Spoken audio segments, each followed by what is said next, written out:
Okay, next is matching letter. You have to match the small letter to the big letter. First is letter A, big letter A, and then small letter A.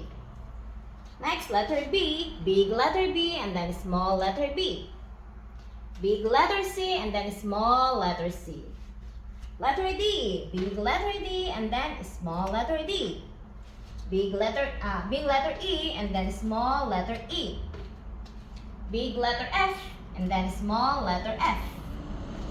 G, big letter G, and then small letter G. Big letter H, and then small letter H.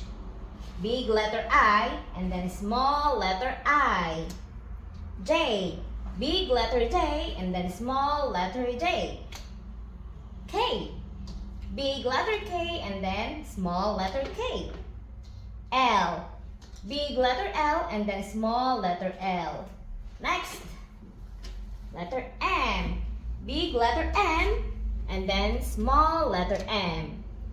Big letter N, and then small letter N. Big letter O, and then small letter O. Big letter P, and then small letter P. Big letter Q, and then small letter Q. Letter R, big letter R, and then small letter R. Letter S, big letter S, and then small letter S. Letter T, big letter T, and then small letter T.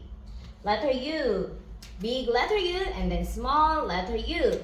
Letter V, big letter V, and then small letter V. Big W, and then small W.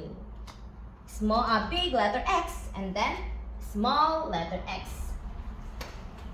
Okay, next. Big letter Y, and then small letter Y.